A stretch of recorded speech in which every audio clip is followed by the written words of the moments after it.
Good morning, dear students. Welcome back in science class. You all are fine, I hope, and safe also. And we have started the chapter fuels. In last class, we have discussed type of fuels, solid, liquid, and gas, and uses of fuels for domestic purposes, transportation, generation of electricity for running various machines. In today's class, we will learn more about the fuels. See this picture. What are you watching here? Petrol, diesel, and CNG. Some special name is given to these fuels. What? These are the fossil fuels. What are the fossil fuels? बेटा 80% जो world की energy है वो ये वाले fuels apply complete कर रहे हैं और हमारी जो ह्यूमन हैं वो परमानेंट इन्हीं फ्यूल्स के ऊपर डिपेंडेंट हैं। Petrol, diesel, CNG. अगर आप देख लो, आपकी गाड़ी में डीजल ख़त्म हो गया, स्कूटी में पेट्रोल ख़त्म हो गया, तो उसी टाइम आप पेट्रोल पंप पे जाते हो। मतलब आपका और काफ़ी सारे काम आपके इन्हीं से ही रिलेटेड है, इन्हीं से ही जुड़े हुए हैं कि अगर पेट्रोल ख़त्म है तो आपको पहले पंप पे जाना पड़ेगा, आप फिल कराओगे, उसके बाद आपके और काम होंगे जो आपने एक जगह से दूसरी जगह जाना है ना। और डीजल है क्योंकि इतने सारे व्हीकल्स हैं, बसेस हैं, कार्स हैं, सब कुछ हम इन्हीं के ऊपर डिपेंडेंट हैं। तो इनको हम फॉसिल फ्यूल्स कहते हैं और ये तब से एग्जिस्टेंस में हैं जब से डायनासोर भी नहीं थे, तब से बनना स्टार्ट हुआ और उनको बनने में मिलियंस ऑफ द ईयर्स लग जाते हैं। ठीक है, और मिलियंस ऑफ द ईयर्स क्या होता है, ऐसा क्या प्रोसेस होता है जैसे जिससे ये बनते हैं। अगर हम इसका हिंदी मीनिंग देखें तो इनको हम कहते हैं जीवाश्म। फॉसिल मीन्स जीवाश्म। जीवाश्म आपको क्लियर हो रहा होगा, जीवों का अंश, लिविंग ऑर्गेनिजम्स लाइक प्लांट्स और एनिमल्स, उनसे ये फ्यूल्स बनते हैं और इनको बनने में बहुत टाइम लग जाता है। और एक टाइप के ये नॉन रीन्यूएबल रिसोर्सेज हैं, मतलब इनको बनने में ज़्यादा टाइम लगता है और बहुत जल्दी से नए नहीं बनते हैं। That's why these are called non renewable resources. So let us start today's topic, fossil fuels. Fossil fuels are such fuels that are formed by decomposition of buried dead organisms.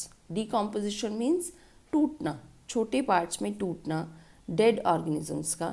जैसे क्योंकि उस टाइम पे क्या था, बहुत सारे swamps थे, swamps के अंदर जितने माइक्रो ऑर्गेनिजम्स होते हैं, ठीक है, और उसके साथ साथ जो प्लांट्स हैं वो डाई हो गए, जो एनिमल्स हैं वो डाई हो गए। वो धीरे धीरे उनके ऊपर लेयर्स आती गई सॉइल की, वो अंदर जाते गए अर्थ के अंदर, ठीक है। और उसके अंदर जो उनको हीट मिला, आपको पता है हमारी अर्थ अंदर से बिल्कुल वार्म है, जो इनर पार्ट है अर्थ का वो बहुत वार्म है। इतना प्रेशर मिलता है, अंदर प्रेशर भी है और हीट भी बहुत ज़्यादा है, जिससे वो टूटना स्टार्ट हो जाते हैं। और माइक्रो ऑर्गेनिजम्स भी हैं और क्या करते हैं, उन प्लांट्स और एनिमल्स को धीरे धीरे डिकम्पोज करना शुरू कर देते हैं। डिकम्पोज मीन्स वो टूटना स्टार्ट हो जाते हैं। और कितना उन्हें हीट मिला है, कितना उन्हें प्रेशर मिला है, उसके अकॉर्डिंग वो किस में चेंज होते हैं, फॉसिल फ्यूल्स में।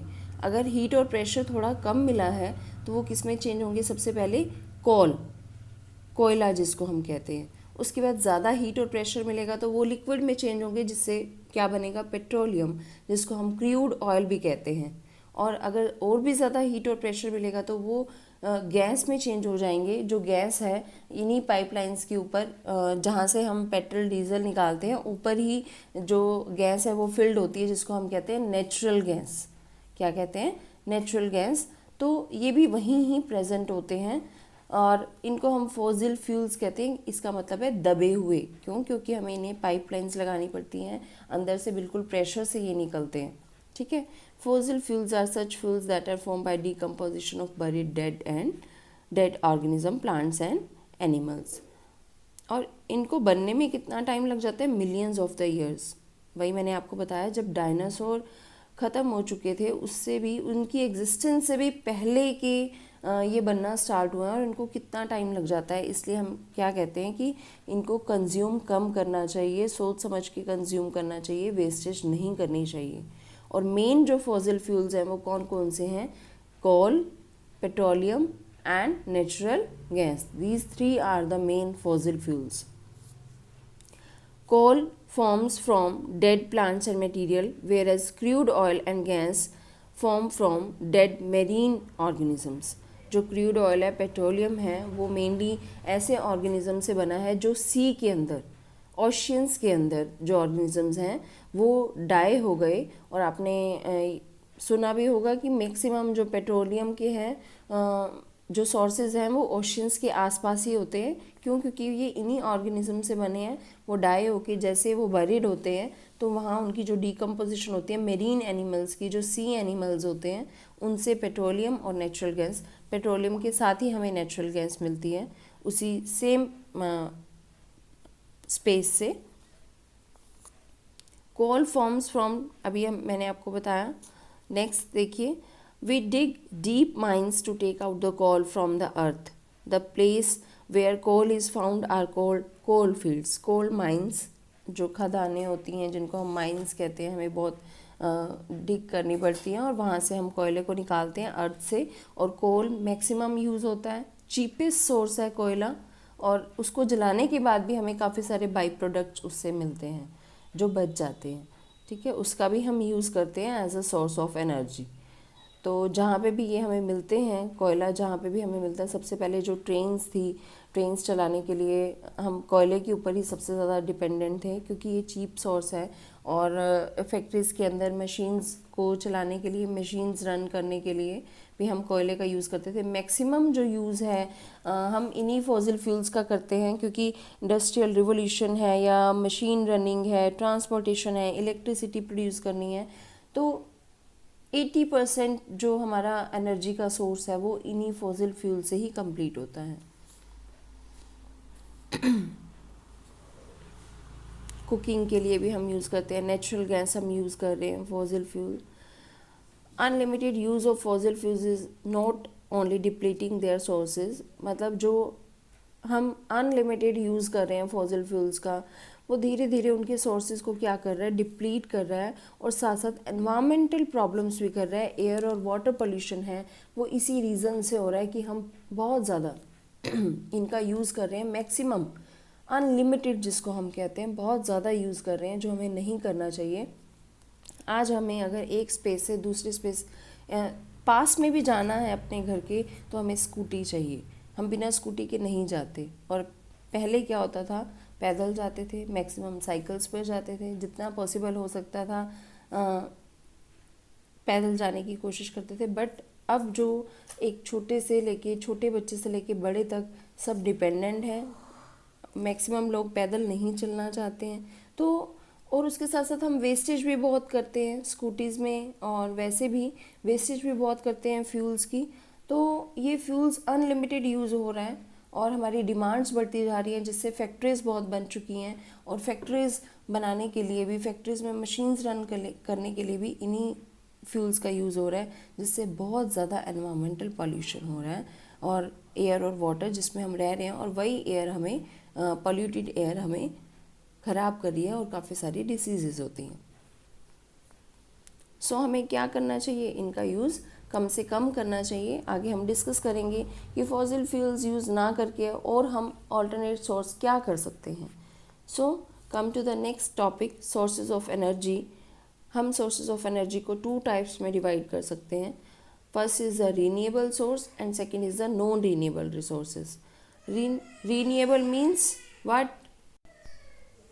So main sources are renewable and non-renewable. Re means again, new means नए बनना. ऐसे sources जो टाइमली नए बन जाते हैं और बहुत हमें काफ़ी सारी अमाउंट में मिल सकते हैं, तो उनको हम रीन्यूएबल कहते हैं. नॉन रीन्यूएबल, जैसे अभी हमने फॉसिल फ्यूल्स की बात की, जिनको बनने में बहुत टाइम लगता है या जिनकी अमाउंट जो है वो लिमिटेड है, तो उनको हम क्या कहते हैं? Non renewable. So renewable sources of energy are such sources that can be used again and again.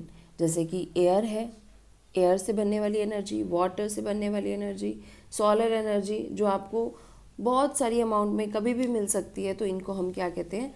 Limited. और अगर हम प्लांट्स की बात करें तो क्या बात करेंगे? कि प्लांट्स वैसे तो रीन्यूएबल हैं क्योंकि हम काफ़ी सारे प्लांट्स ग्रो कर सकते हैं, बट अगर आप प्लांट्स कट ज़्यादा कर रहे हो और ग्रो कम कर रहे हो तो आप उनको रीन्यूएबल नहीं कह सकते। क्यों? क्योंकि धीरे धीरे उनका नंबर कम हो जाएगा। तो आपको जितने कट करने हैं उतने ही साथ साथ ग्रो करने हैं ताकि वो रीन्यूएबल बने रहें। हाँ, नो डाउट प्लांट्स को ग्रो करना और उनको फास्ट वो हमें मिल सकते हैं, वो फॉसिल फ्यूल्स की तरह नहीं हैं, but all these are the renewable sources of energy. And sunlight is the example of renewable source of energy. Non-renewable sources of energy are sources which will come to an end after a period of time. अगर हम limited use नहीं करेंगे, बहुत ज़्यादा unlimited use करेंगे और waste करेंगे तो ऐसा टाइम आएगा कि वो ख़त्म भी हो सकते हैं। नॉन रिन्यूएबल ऑब्वियसली ख़त्म हो सकते हैं और इनको बनाने में भी बहुत टाइम लग जाता है, मिलियंस ऑफ द ईयर्स लग जाते हैं, इसलिए हम इनको क्या कहते हैं? Non renewable sources of energy.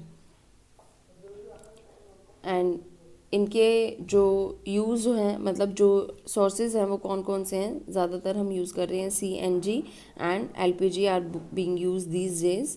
So these were the sources of energy, renewable and non-renewable, and next topic we will discuss in the next class. Thank you. Have a nice day. Read the chapter and underline the main points.